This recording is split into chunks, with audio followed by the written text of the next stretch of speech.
Welcome to Anchored and Alive, seasonal nervous system support for women who are ready to stop forcing growth and start living in rhythm with their own energy.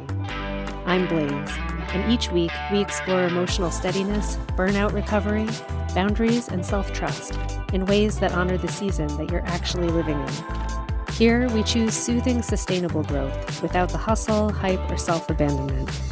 Let's anchor in and come alive. Hello and welcome back.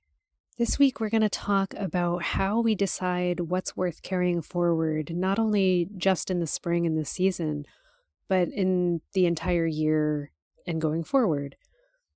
The energy that I'm feeling right now is a lot about assessing things, wanting to look at what's working, wanting to decide what I'm willing to continue forward, what I'm going to be willing to put effort into when it's summer and I'm going to have my daughter home a lot more, and my whole work and life load just shifts, and I know that's about to happen. So for me, there's a little bit of anxiety in the middle of May, realizing that I'm only a month out from craziness.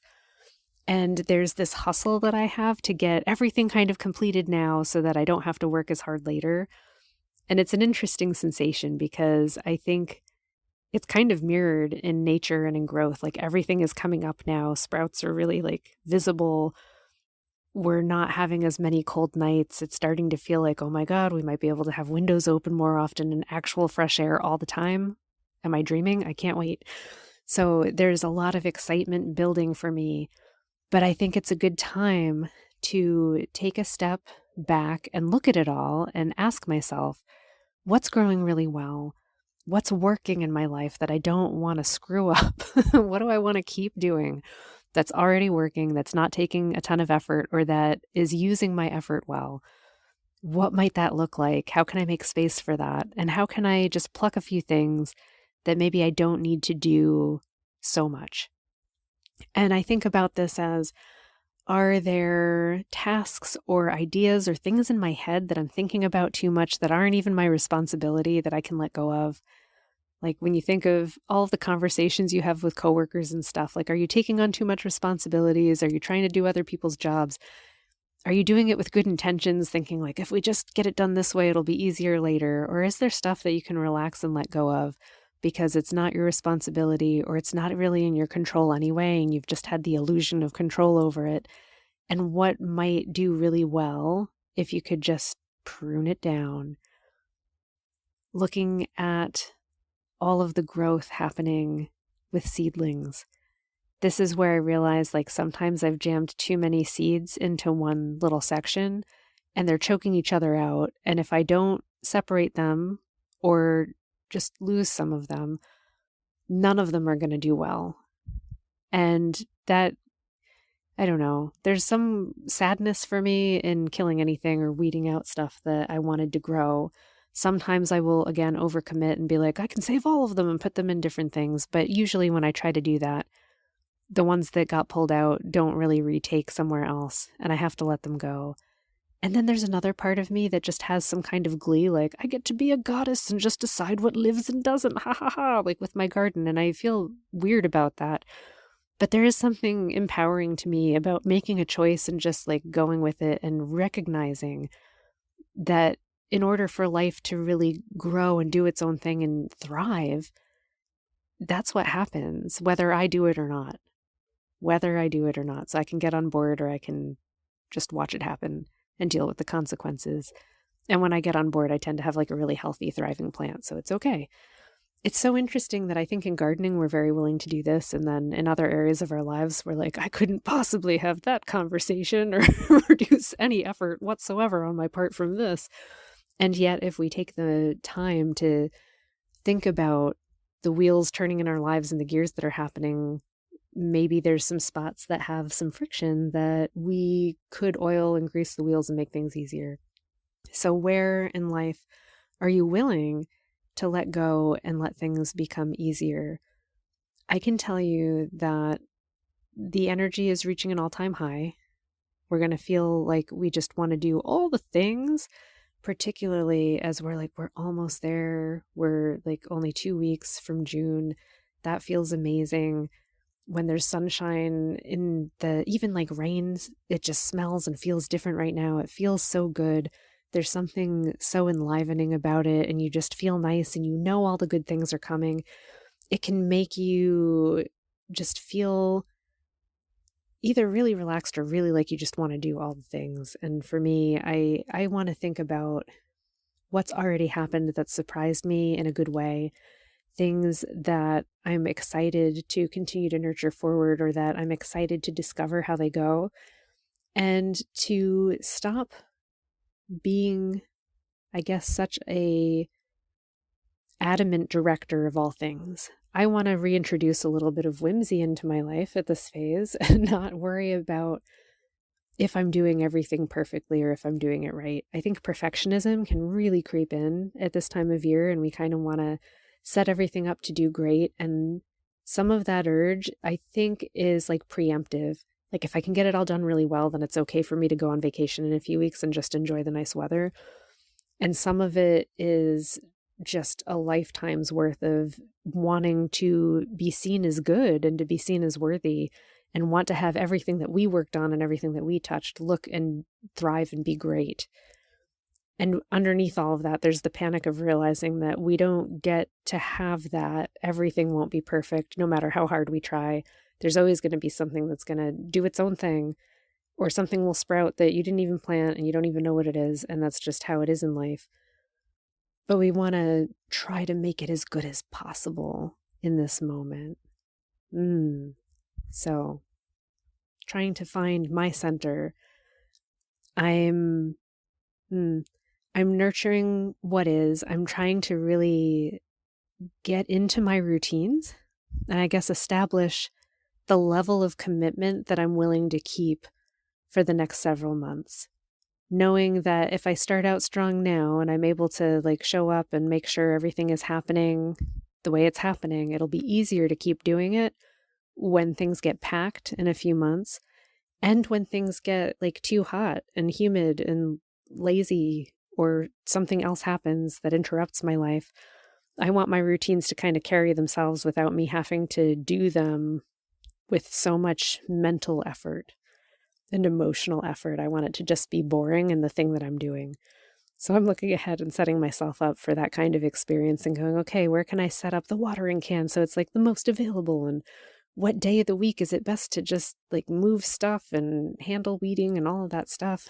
I am planning, even laundry days and adjusting when I'm timing everything so that it becomes even more smooth as everyone starts being in the house at the same time. I'm adjusting when I'm going for walks and how long I'm taking for breakfasts and all of that stuff, and planning ahead on where am I going to be, knowing that my ability to think about all this stuff is going to fall off a cliff in a few weeks, because I'm almost there, you guys. I'm almost at capacity for thinking about all of it. But I still have the energy, and it's good. I find that this season is such a fascinating moment of wanting to do everything and having all of the capacity to do it and all of the thoughts, with an underlying anxiety about how to keep it all going like this forever. And I think it might be because the end of spring seems to me to be like the epitome of capitalism or something, where we build all the things and we want to buy and do all the things, and it's us having the energy and capacity to be working really hard and driving everywhere, doing stuff. Like we have a lot of light, there's a lot of energy. The weather generally is pretty decent by now. There's less unpredictability, and we like all of that and we thrive there.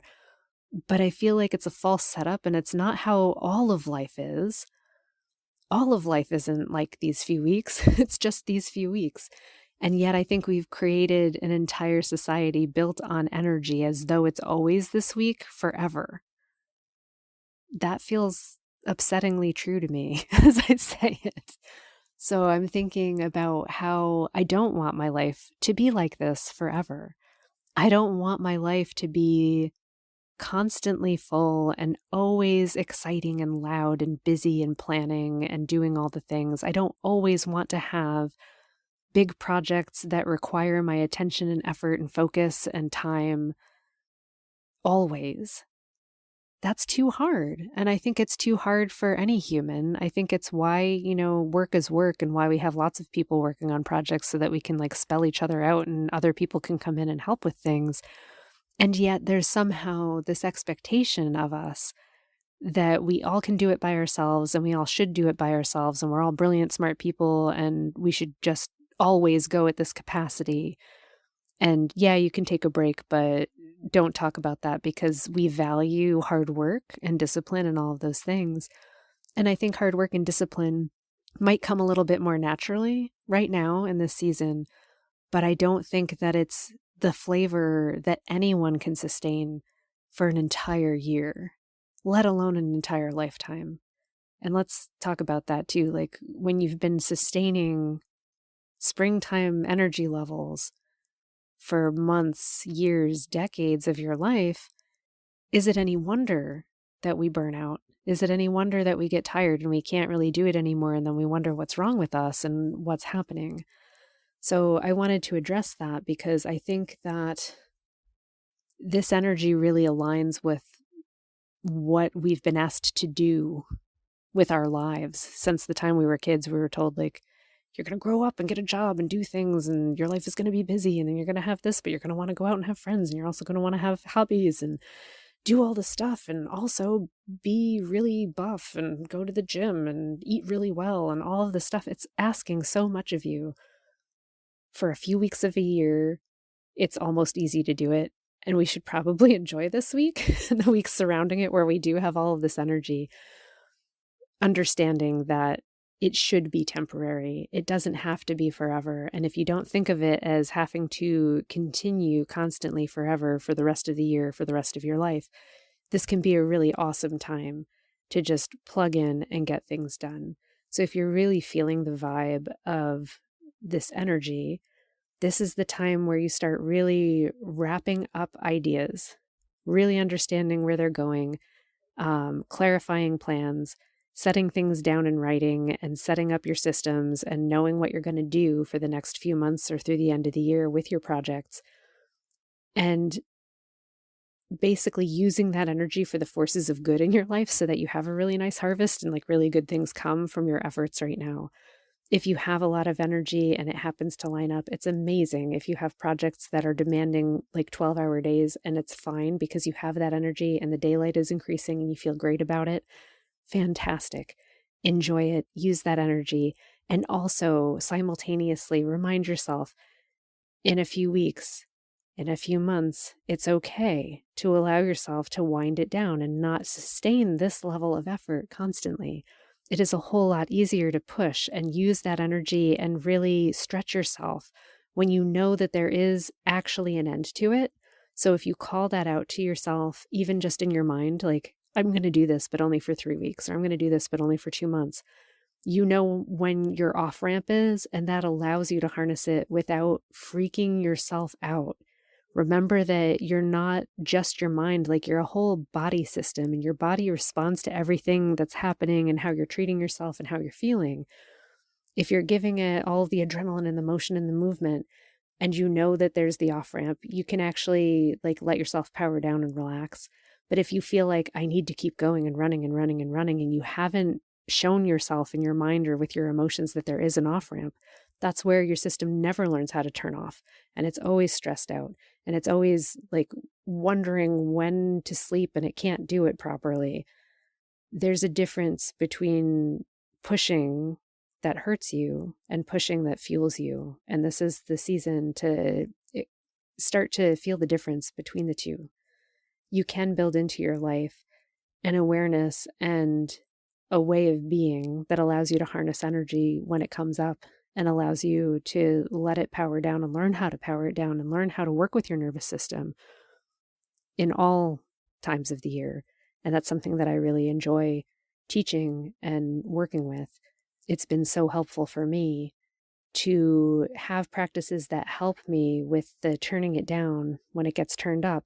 And I can tell you from experience that it's not only this time of year that I'll get like amped up and need to remind myself of how to turn down. It happens at all times of year For me, it's particularly over the winter months when I have no outlet and can't leave. Like I just feel like I'm just stuck inside and there's so much going on and too much energy. But it happens now too. Whenever that happens, when you have learned how your own body communicates with you about stress, when you are familiar with your own signals and your own triggers and your own loops and the things that you go through again and again, you learn how to identify it so much faster. And then something that I teach is how to put into place practices that help you regulate kind of automatically and simply and without drama on a regular basis throughout your life. And I love having that and in my toolbox to be able to say, oh, okay, I've noticed that I've ramped up and I need to give myself an opportunity to ramp down. And I know the thing that I need. And here's 15 different ways that I've remembered that I've learned how to do it over the years. So which one feels appropriate or available to me to do right now? So much of having a smooth experience is having a lot of different experiences to pull from and to remember them or to just know that they exist so that you can go, oh, I can't do these 5 because I can't leave, or this person isn't around, or I don't have the money to go on this trip. But these other 5 things are possibilities for me right now. And I'm going to go do one of them and help myself calm down, power down, and feel really great about who I am and where I'm going and what I'm doing so I can keep up the level of energy that I want to keep up or relax. I'm a huge fan of relaxing. The spring and the summer, it's interesting. We talk a lot about vacation and relaxing, but I don't think it's as conducive to rest as the fall and the winter and the early spring energy is. So I think building in regular moments of rest and capacity building is important. But I find that I don't need longer periods of time. I actually don't even need as much sleep in the spring and summer as I do in the winter. And that just happens to be how it is. It seems to be true for me. I know that once I hit the autumn, I'm going to just need to sleep an extra hour every night. And it's just how it is. And I'm okay with that. But right now, it's cool. I wake up earlier and I actually kind of love it because I get to go out and like hear the birds and do things before anybody is really up in my business. So I love that too.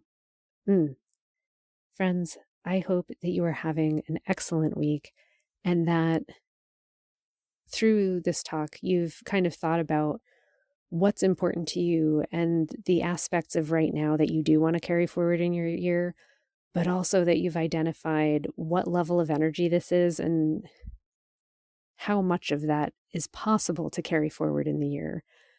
Take advantage of it while it exists, but don't worry about trying to replicate it forever. I think right now is a brief and exciting and wonderful gift that we get for right now. So please enjoy it. Next week, we're going to talk about all of this rising energy because I think we are nearing the peak right now. As we go into June, I think it gets a little bit more frantic and more excitable. And there's also a lot of commitments and things that are on the cusp that we start to realize are coming and kind of can add an underlying sense of joy, but also panic. So we're going to talk about all of that. Have a wonderful week, and I will see you next time. Before you go, I wanted to let you know that I'll be holding a live summer solstice gathering on June 24th. If you're feeling the shift in energy already and you want a space to move through it with support, you're very welcome to join us. You can find the details on my website.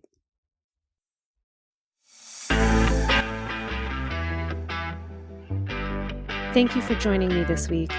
This podcast is one part of a larger seasonal ecosystem of support.